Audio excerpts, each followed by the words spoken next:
خواہشات کی پیروی کرنا. قرآن کہتا ہے افرأیت من اتخذ الہہ ہواہ، کیا آپ نے اس شخص کو دیکھا جو اپنی خواہشات کو خدا بناتا ہے، اس کا جو دل چاہتا ہے وہ کرتا ہے. اب اگر آپ ڈاکٹر صاحب کو بتائیں کہ ڈاکٹر صاحب میرے اندر ایک بیماری ہے، میرا جو موڈ ہوتا ہے میرا وہ کرنے کو دل چاہتا ہے، تو ڈاکٹر اس کو بیماری مانے گا؟ کبھی بھی نہیں مانے گا. لیکن اللہ کہتے ہیں کہ یہ بہت بڑی بیماری ہے، بلکہ اللہ تعجب کر رہے ہیں، یعنی ظاہری لحاظ سے تعجب کہ وہ شخص افرأیتا، یہ تعجب کا صیغہ ہے. آپ بتائیے کہ اس شخص کی حالت کتنی عجیب ہے جو ہے انسان لیکن پیچھے کس کے چلتا ہے؟ اپنی خواہشات کے. وہ کہتا ہے میرا دل یہ چاہتا ہے میں یہ کروں گا، یہ دل چاہتا ہے میں یہ کروں گا، یہ دل چاہتا ہے تو میں یہ کروں گا.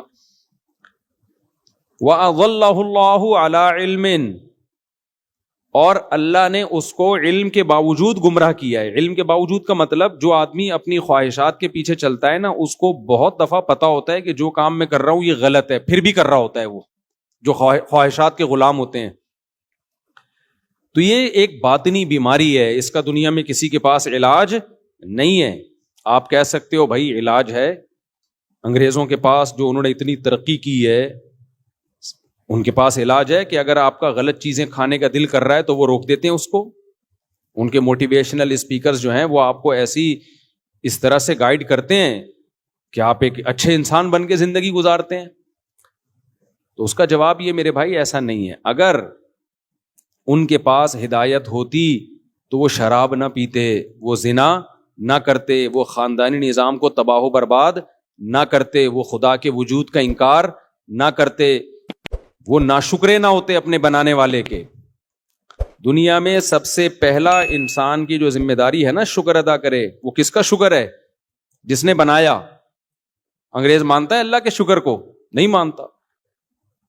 تو ان کو تو یہی نہیں پتا کہ اصل کے اندر کی بیماریاں ہیں کیا. اس بیماریوں کا علاج تو اگلی بات ہے.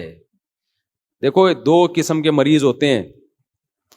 ایک مریض تو وہ ہے جس کو پتا ہے میں بیمار ہوں، اس کو یہ نہیں پتا میری بیماری ٹھیک کہاں سے ہوگی، یہ کم درجے کا مریض ہے.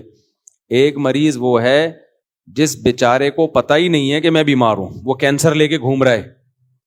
میں اکثر ایک واقعہ سناتا ہوں. ہمارے ایک ریلیٹیو وہ گئے ڈاکٹر کے پاس، کوئی مسئلہ تھا ان کو ہلکا پھلکا سا. ڈاکٹر نے پورا الٹرا ساؤنڈ ایم آر آئی وغیرہ کرائی تو گردے میں کینسر نکلا. اب گردے کے کینسر کا تو کسی کو وہم بھی نہیں تھا کہ ان کے گردے میں کبھی کڈنی میں درد بھی نہیں ہوا. ڈاکٹر نے کہا یہ جو آپ مسئلہ بتا رہے ہو بھائی یہ تو چھوٹا مسئلہ ہے، اصل تو کچھ اور ہے. تو ان کا پورا گردہ آپریشن ہو کے نکلا. بہرحال بچ گئے وہ، کیونکہ اگر وہ تھوڑا دیر کر دیتے. اب وہ گردے کا ٹیسٹ کرانے تھوڑی گئے تھے، وہ تو ویسے ہی کسی کام کے سلسلے میں گئے تھے. نکل کے آیا کڈنی کا کینسر. تو بعض دفعہ انسان کو جو بیماری ہوتی ہے اس بیماری کا اس کو علم ہوتا ہی نہیں ہے. تو یہ زیادہ بڑی بیماری ہے. ویڈیو نہیں بنا میرے بھائی. تو یہ زیادہ بڑی بیماری ہے. ایک چھوٹی جی اچھا پھر صحیح ہے. تو یہ چھوٹی بیماری ہے کہ آپ کو اپنی بیماری کا علم ہو، اور یہ بڑی بیماری ہے کہ آپ کو اپنی بیماری کا علم ہے ہی نہیں. تو کافر جو ہے وہ چھوٹا بیمار نہیں ہے، وہ بڑا بیمار ہے. وہ بڑا بیمار ہے، اس کو یہ پتہ ہی نہیں ہے کہ میرے اندر بیماریاں ہیں کیا. ناشکری. قرآن کہتا ہے کافر ان الانسان لربہ کفورا، انسان اپنے رب کا چھوٹا ناشکرا نہیں، بہت بڑا ناشکرا ہے.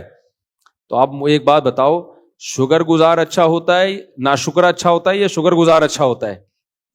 شکر گزار اچھا ہوتا ہے نا. ناشکرا غیر اخلاقی حرکت ہے نا. تو اللہ کہتے ہیں سارے کافر کیا ہیں؟ ناشکرے. اور ہم کہتے ہیں کہ سارے کافر کیا ہیں؟ مسلمانوں سے اچھے. ہم کہہ رہے ہوتے ہیں نا منہ سے ارے مسلمانوں سے اچھے ہیں، تو اللہ ان کو یہ کیوں کہہ رہا ہے کہ یہ بہت بڑے ناشکرے ہیں؟ یہ وجہ کیا ہے کہ وہ یہ فیصلہ ہی نہیں کر پا رہے ہیں کہ اصل بیماری ہے کیا، غیر اخلاقی کام ہے کیا. انہوں نے خود سے غیر اخلاقی اور اخلاقی کا معیار متعین کر لیا. خود سے زنا کرنے والے کو برا نہیں سمجھتے، وہ ماں باپ کے ساتھ برا سلوک کرنے والے کو برا نہیں سمجھتے، وہ شراب پینے والے کو برا نہیں سمجھتے، وہ اللہ کا انکار کرنا، اللہ کے ساتھ غیروں کو شریک کرنا، اس کو برا نہیں سمجھتے. وہ تو اس لیے اللہ تعالیٰ نے قرآن مجید اس لیے نازل کیا کہ اللہ نے فرمایا فیہ شفاء لما فی الصدور، تمہارے سینوں کے اندر جو بیماریاں چھپی ہوئی ہیں، جو برائیاں چھپی ہوئی ہیں، اس سے شفا صرف اور صرف قرآن سے ملے گی، قرآن کے علاوہ کوئی اور ذریعہ نہیں ہے۔ تو اب یہ جو میں نے آیت پڑھی ہے نا، اس میں بھی اللہ نے انسان کی اخلاقی بیماری کا تذکرہ کیا کہ ایک بہت بڑا ٹیکنیکل فالٹ انسان میں پایا جاتا ہے، ان الانسان خلق ہلوعا اذا مسہ الشر جزوعا واذا مسہ الخیر منوعا۔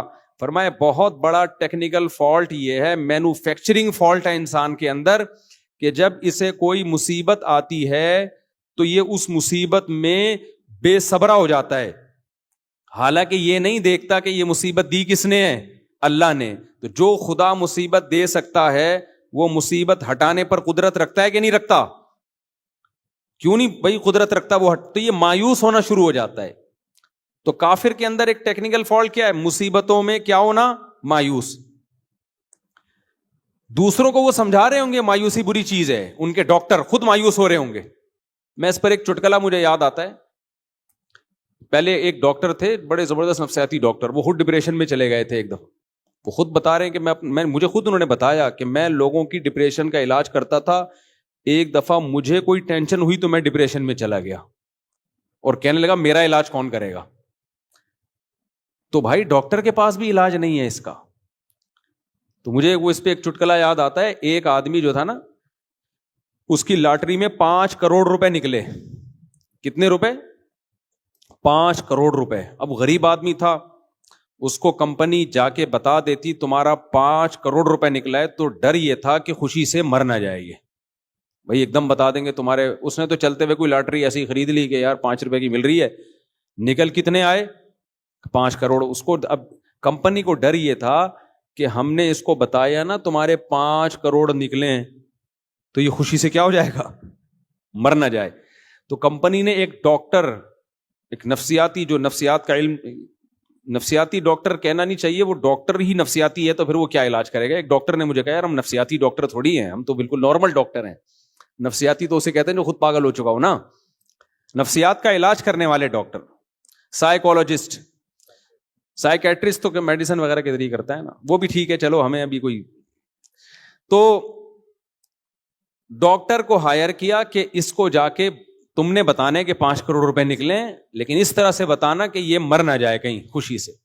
ڈاکٹر نے کہا، کوئی بھی غریب ڈاکٹر تھا، اس نے کہا کوئی مسئلہ نہیں ہے۔